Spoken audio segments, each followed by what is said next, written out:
Lecture de l'épître de Saint Jacques. Frères bien-aimés, soyez de ceux qui pratiquent la parole, et pas seulement de ceux qui l'écoutent en se faisant illusion. Car si quelqu'un écoute la parole et ne la pratique pas, il ressemble à l'homme qui regarde dans un miroir le visage qu'il tient de la nature. Il se regarde, il s'en va, et aussitôt il oublie comment il était.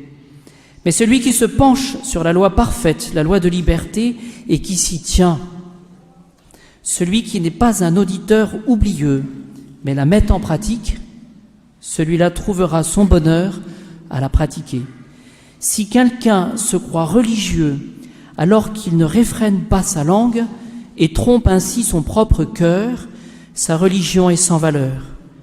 La religion pure et sans tache devant Dieu le Père, la voici, c'est s'occuper des orphelins et des veuves dans leur détresse, c'est demeurer sans reproche en se gardant du monde.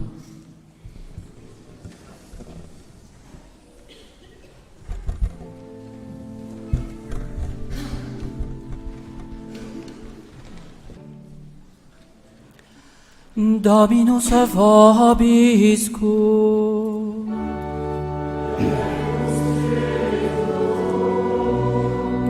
Sequene sia sancti Evangelii secundum Ioannem.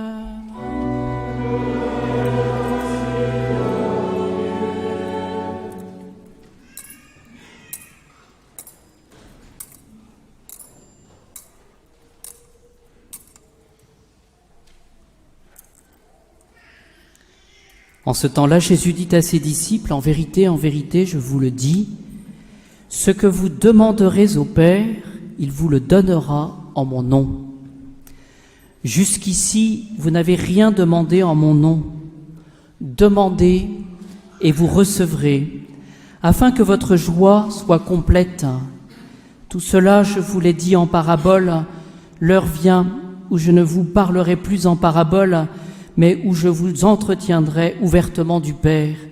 Ce jour-là, vous demanderez en mon nom, et je ne vous dis pas que je prierai le Père pour vous, car le Père lui-même vous aime, parce que vous m'avez aimé, et que vous avez cru que je suis sorti d'auprès de Dieu.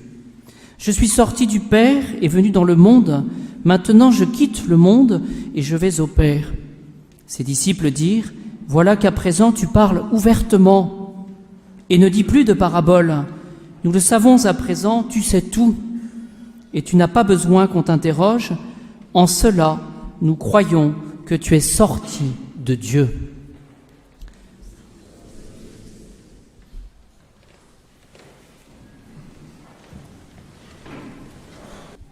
Au nom du Père, du Fils et du Saint-Esprit, ainsi soit-il. Bien, chers amis, il s'agit de se préparer finalement à la messe de l'Ascension avec ce dilemme de ce que tous nous avons besoin de Jésus. Et pourtant, Jésus annonce son départ. Alors Jésus, finalement, nous avons besoin de lui.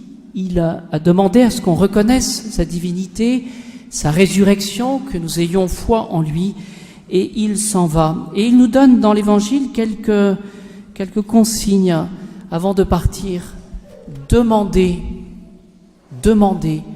et vous recevrez, afin que votre joie soit complète. Vous voyez, cette demande. Le Seigneur nous demande, c'est qu'à le dire, de formuler nos besoins. C'est vraiment l'impétration, on va demander. Est-ce que finalement nous demandons suffisamment?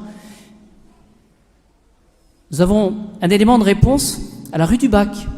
Souvenez-vous, ces rayons qui brillent et ces rayons qui ne brillent pas, qui partent des anneaux des mains de Notre-Dame. Et lorsque Sainte Catherine Labouré pose la question, mais pourquoi y a-t-il des rayons qui ne brillent pas? La réponse de la Sainte Vierge est la suivante: ce sont les grâces que vous ne pensez pas à me demander. Voilà. C'est-à-dire que parfois, on veut faire les choses un peu seul, comme si nous n'avions pas besoin de Jésus. Donc, cette intercession, cette médiation de Jésus et de Notre-Dame est importante pour nous, pour demander. Et je retiens aussi ce verset, je ne vous dis pas que je prierai le Père pour vous. Et pourtant, Jésus, c'est l'intercesseur, le médiateur. Et ce verset, retenons-le, car le Père lui-même vous aime. Voyez, nous avons au ciel le bon Dieu qui nous aime et donc qui nous donne ces grâces dont nous avons besoin. Alors, je vous cite Saint Jean, chapitre 20, verset 17, ces paroles de Jésus, « Je monte vers mon Père et votre Père ». Cette réalité de ce que Jésus nous associe finalement à son ascension. Voyez, et cela, évidemment, nous apprend à nous détacher des choses et à nous détacher de nous-mêmes, c'est-à-dire de compter finalement sur l'amour du Père. Voyez, Jésus ressuscite et nous avons cette foi dans le Christ ressuscité, ça a été toute la prédication de ce temps après Pâques, et donc il nous est demandé d'avoir la foi en Jésus-Christ, ça ne change pas, d'avoir la foi en sa résurrection, ça ne change pas, mais ce que nous comprenons aujourd'hui et ce que nous comprendrons jeudi, c'est que Jésus va entrer dans la vie immortelle et incorruptible. Vie immortelle et incorruptible. Cela nous rappelle deux choses. La première, c'est qu'il s'agit de construire notre vie éternelle. Et c'est pour ça que Jésus quitte ce monde pour siéger à la droite du Père. C'est-à-dire que nous devons construire, bien sûr, notre vie en vivant dans ce monde, mais nous le savons sans être du monde, et déjà de penser à l'éternité. La communion, par exemple, la communion nous invite à penser à Jésus et à penser à l'éternité.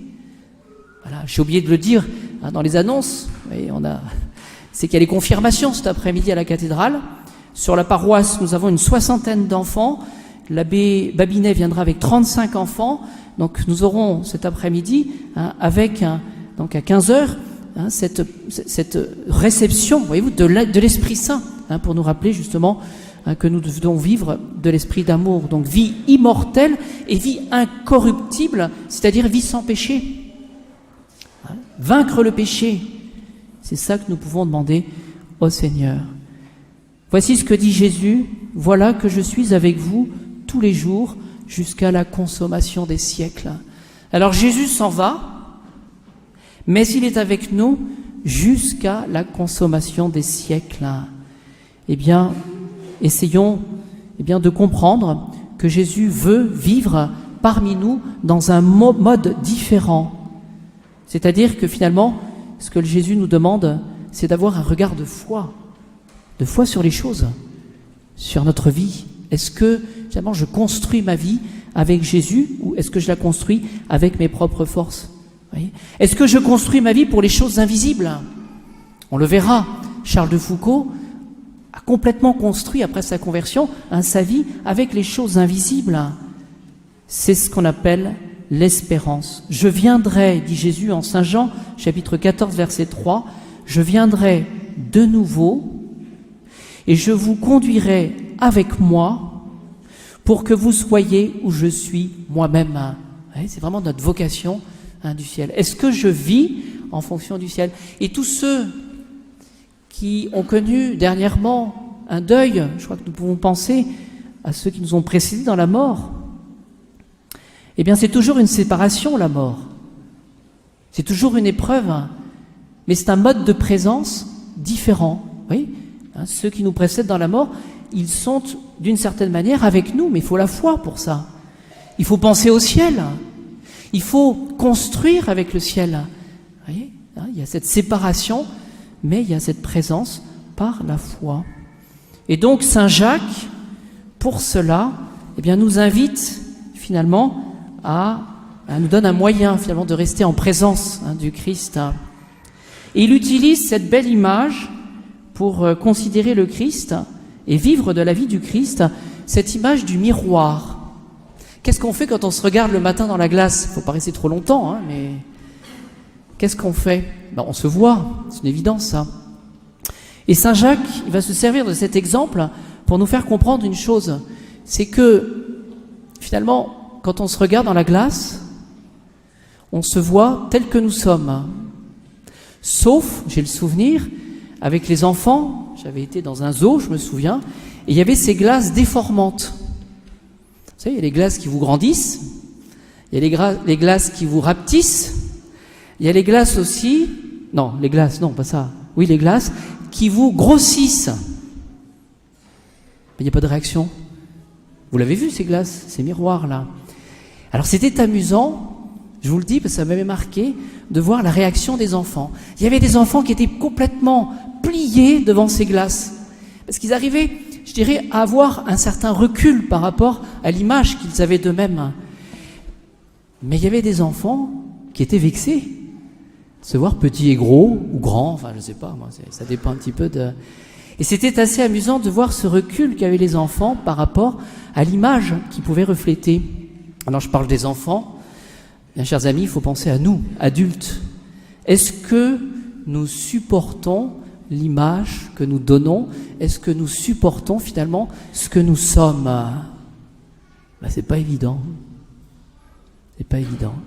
Et Saint Jacques finalement nous dit qu'il s'agit pour chacun de nous d'avoir un regard de vérité lorsque nous nous regardons dans la glace pour se souvenir de ce dont nous avons besoin pour être meilleurs. Et c'est ça qu'il faut considérer.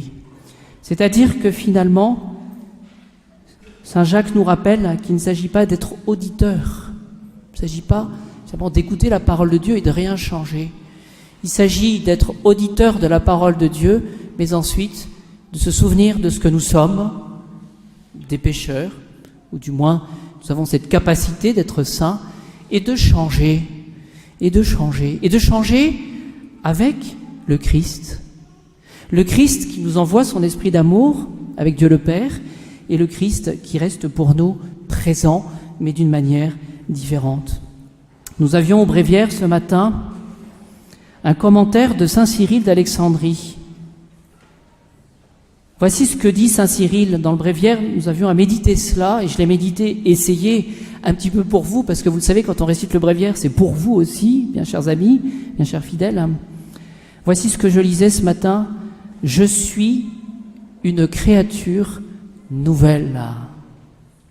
Nous sommes, dit saint Cyril, transformés en ce Verbe, c'est-à-dire en Jésus, qui donne la vie. C'est-à-dire, la mort et le péché n'ont plus de pouvoir sur nous.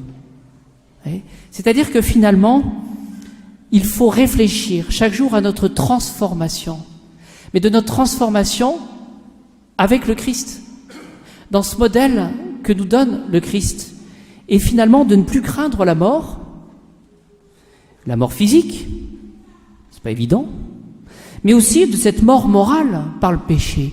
Bien sûr, nous pouvons être accablés par notre propre péché, à condition évidemment d'être capables de se regarder dans la glace. Mais nous savons que nous pouvons vaincre le péché par le Christ. Donc il s'agit d'être une créature nouvelle, c'est-à-dire d'avoir toujours cette perspective d'avenir, d'aller plus loin, d'être créature, d'être renouvelé, de renaître finalement avec le Christ. Ma conclusion avec Charles de Foucauld, je vous invite à acheter, je vais faire de la publicité, le hors-série du Figaro. Je ne sais pas si vous l'avez vu, il est exceptionnel, je trouve, avec de très beaux articles.